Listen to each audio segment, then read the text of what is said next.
Comenzaremos con la primera parte de la unidad 2, que lleva como nombre Saber Ser.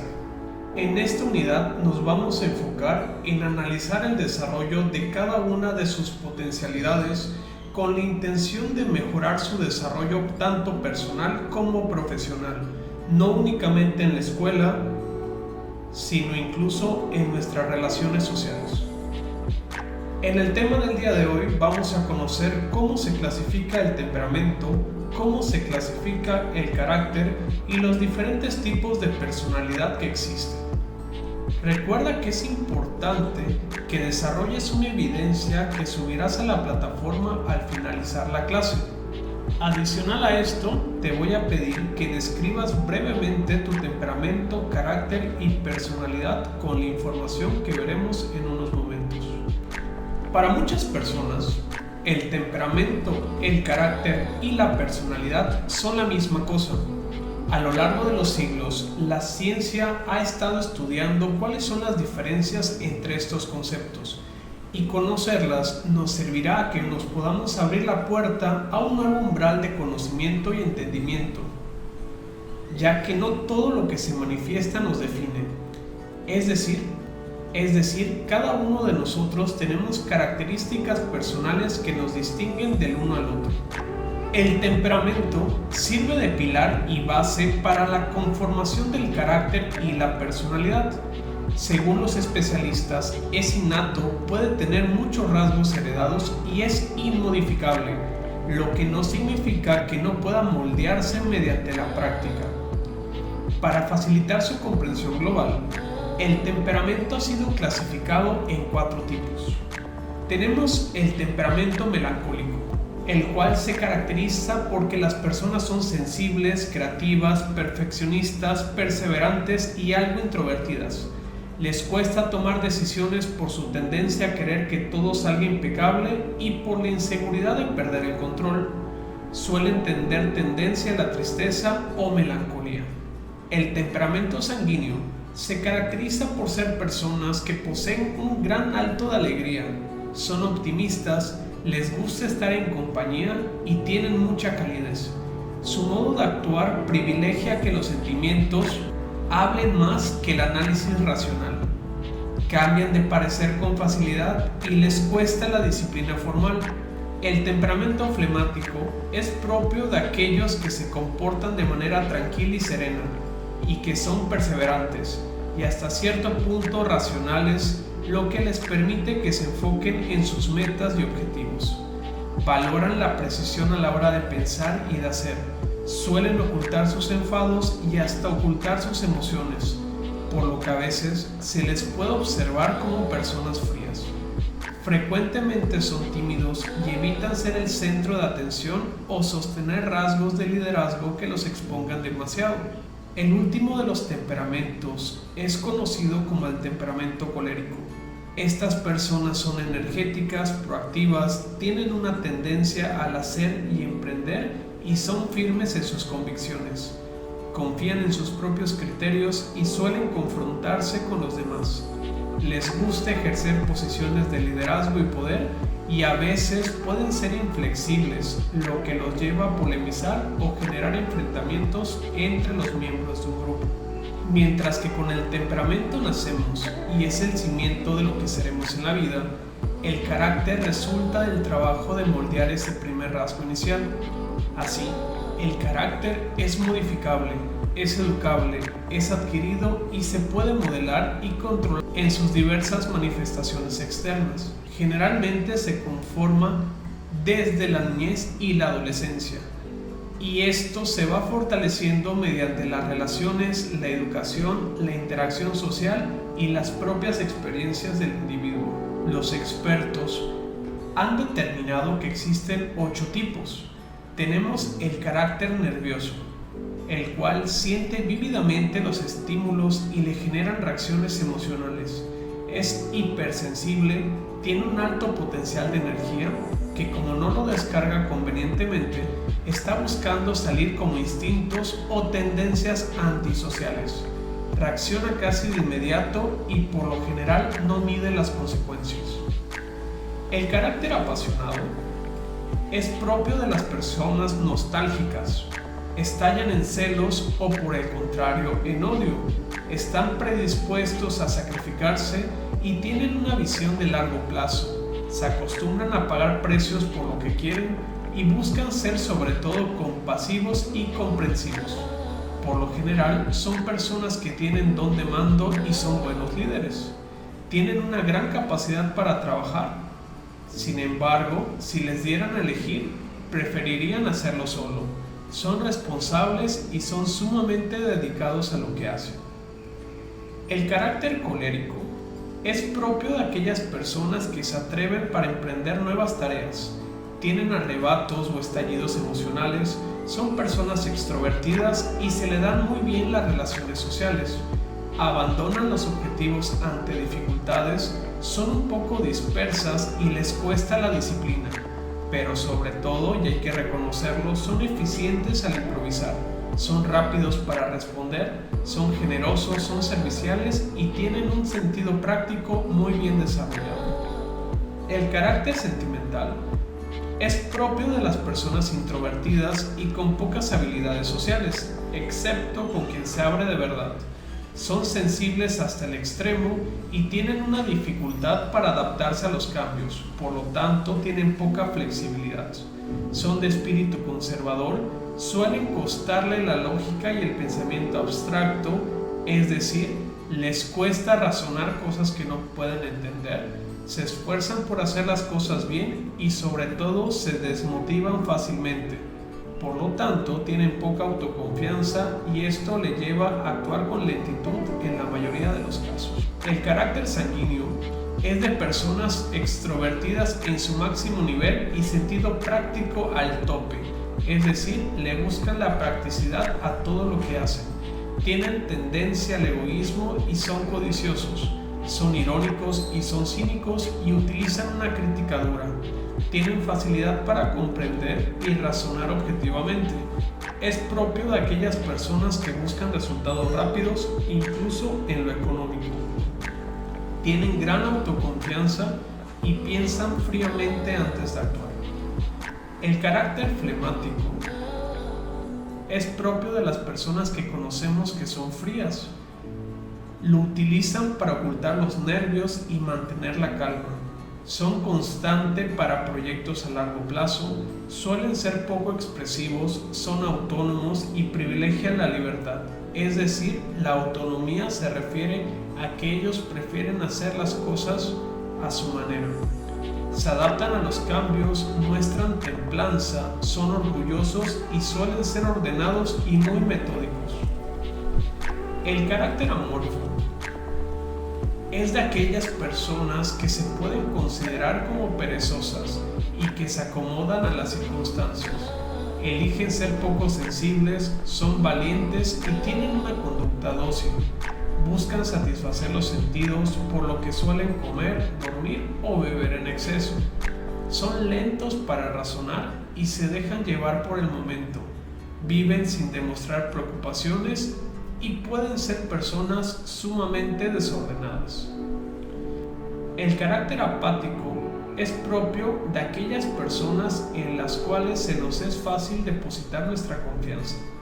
Tienen cierta tendencia a vivir en el pasado y en aquellos hábitos que han aprendido a lo largo de los años. Demuestran poco entusiasmo vital, no les gustan los cambios. Estas personas tienen muy poca voluntad de hacer las cosas. Por lo general tienen una actitud pesimista y son rutinarios, porque esto les da seguridad. En la siguiente tabla podemos ver las comparaciones entre el temperamento y el carácter. Podemos observar que el temperamento se da de manera innata, es decir, nosotros nacemos con un temperamento establecido. Por su parte, el carácter se va construyendo mediante los hábitos que se han aprendido, tanto en la parte educativa como en nuestra parte relacional. Los expertos aseguran que el temperamento, al ser de carácter genético, no se puede modificar. Mientras tanto, el carácter es modificable debido a que nosotros vamos formando nuestra propia persona. Seguramente habrás escuchado alguna vez que el temperamento no es lo mismo que el carácter y que el carácter no es lo mismo que la personalidad, tal como vimos en la tabla de hace un momento. El temperamento es innato, no es modificable. El carácter se adquiere y lo aprendemos desde una dimensión social y sí es transformable. Mientras tanto, la personalidad es el conjunto del temperamento más el carácter y el comportamiento. La integración del temperamento y el carácter determina el modo de actuar, el cual está definido como la personalidad, que es el modo de poner en práctica la forma del ser. Con esto podemos entender que es el resultado de la relación de los sistemas psíquicos propios de cada persona y cómo lo manifestamos en lo concreto, es decir, en las percepciones, en aquello que podemos comprender, en nuestras emociones, en nuestras motivaciones y en nuestro modo de actuar. Por lo tanto, la personalidad es de los aspectos que mayor cuidado debemos de tener y debe ser pulible en la medida de lo posible, ya que les permita a las personas que se puedan desenvolver en un puesto de autoridad, pues según las características que la conformen, dependerá el desempeño entero y el cumplimiento de objetivos de un área o de un equipo de trabajo. A continuación, veremos los diferentes tipos de personalidad. La personalidad dominante es propia de aquel líder que es enérgico y audaz. Siempre expondrá su punto de vista con firmeza y decisión y también buscará con determinación y persistencia que los colaboradores hagan lo que él les solicita.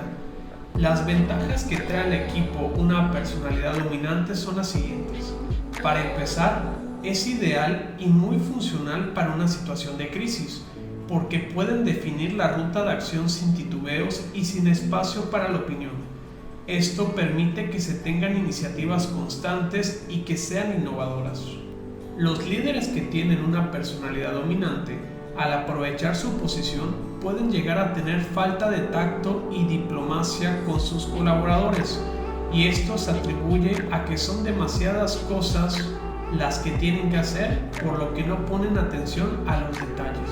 Otro de los puntos a trabajar es la forma en la que se piden las cosas, ya que pudiera sonar de manera imperativa, y esto pudiera ocasionar que se vaya desarrollando una resistencia al cambio por parte del equipo de trabajo. Los puntos que deben trabajar estos líderes son la parte del autoritarismo, el cual debe definir una forma de actuar en ciertas situaciones y con ciertas personas, pero siempre siendo de carácter flexible. Debe centrarse en esta capacidad de tomar en cuenta la opinión de los otros y de no verse absolutista y pensar, esta es la verdad porque yo lo digo. Estos líderes en particular deben de trabajar en reconocer sus límites e incluso dominar el impulso de venganza que pudieran tener con las personas que no sigan sus indicaciones. Debe evitar utilizar el chantaje. En vez de esto, debe enfocarse en descubrir el talento de cada uno de sus colaboradores. La personalidad influyente es propia de aquellos líderes que tienen una buena capacidad de persuasión, lo que permite que se puedan enfocar en llevar al equipo a un objetivo concreto, y esto se debe a su carisma y a su estilo de liderazgo sociable. Son encantadores, inspiran confianza, son optimistas, son participativos, pero sobre todo democráticos. Es decir, le dan mucho valor a la opinión de cada uno de los colaboradores. Por lo general, a estos líderes se les da el ser el centro de atención y ganan popularidad rápidamente. Las ventajas que traen en un equipo de trabajo están enfocadas en que son capaces de cumplir las metas y negociar los conflictos o aquellos disturbios que pudieran surgir dentro de un equipo de trabajo. Esto ocasiona que sus seguidores sean leales porque pueden encontrar en él o en ella una persona cercana y con empatía.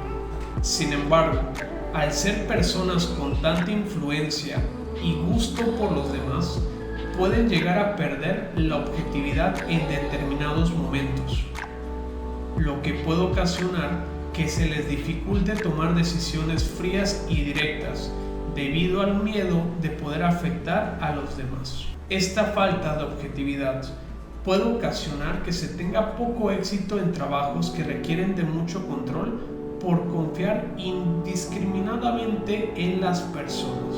Los puntos que deben trabajar estos líderes están enfocados en ser conscientes de que puede llegar a perder la objetividad, por lo que tiene que tomarse más el tiempo de analizar las cosas. Los aspectos que deben de trabajar estos líderes están enfocados en la objetividad, es decir, en desarrollar análisis fríos y calculadores y en enfocarse más en los datos disponibles en vez de las relaciones. La personalidad estable es propio de aquellos líderes que son ecuánimes, es decir, que no cambian su temperamento pese a las circunstancias. Por lo general presentan pocos conflictos o casi nulo con todos los colaboradores, lo que los lleva a ser conscientes y relajados, pero a la vez sumamente participativos. A diferencia del influyente, se enfoca en la gente de manera más objetiva, porque tiene la paciencia de escuchar y de comprender la situación. Las ventajas que trae el equipo es que tiene una alta cooperación para realizar las tareas y seguir las reglas, por lo que en una situación turbulenta pueden tener un estado emocional tranquilo porque saben controlar a todos los colaboradores. Sin embargo, con tal de evitar una controversia, estos líderes están dispuestos a ceder. Los cambios repentinos no les gustan y tienen dificultad para lidiar con situaciones muy diversas, las cuales no han experimentado. Esto provoca que bajo presión demuestren indecisión y a veces hasta despreocupación, lo que puede ocasionar que debido a esta falta de versatilidad, la toma de decisiones se vuelva lenta. Los aspectos que deben de trabajar estos líderes están enfocados en las multitareas, es decir, las personas pacientes llegan a concentrarse en solo una cosa y no avanzan hasta que lo terminan. Sin embargo, los expertos recomiendan que se deben desarrollar habilidades de flexibilidad y apertura, aprender a decir que no, tomar riesgos y demostrar sobre todo sus emociones. Por último, la personalidad reservada es propia de aquellos líderes que buscan cumplir con los estándares más altos. Son maduros, son precisos y son sumamente objetivos. Se enfocan en trabajar con las circunstancias existentes y promueven la calidad. Son personas que van a ser muy dedicados a la tarea y van a trabajar bajo su propio ritmo. Las ventajas que trae el equipo de trabajo es que funcionan excelentemente bien en equipos que demandan la habilidad de concentrarse en los detalles por más pequeños que sean, y en aquellas situaciones donde se requiere de un pensamiento crítico, debido a que estos líderes se caracterizan por definir, clarificar, obtener información y sobre todo pruebas. Algunos aspectos a considerar de estos líderes es que probablemente prefieran las actividades solitarias antes que estar en relación con otros. Pueden vender más fácil una idea de tú a tú que con grandes audiencias, y debido a que se apegan a los detalles pueden ser extremadamente perfeccionistas, lo que pudiera ocasionar que se vuelvan personas aprensivas y como resultado se distancien y sean fríos con el equipo. Los aspectos que deben de trabajar estos líderes es el de propiciar un contacto más cercano con el equipo. Esto a su vez les ayudará a mejorar la forma de comunicarse no solo de uno a uno, sino a grandes grupos. También debe aprender a delegar y a confiar en las capacidades de los otros.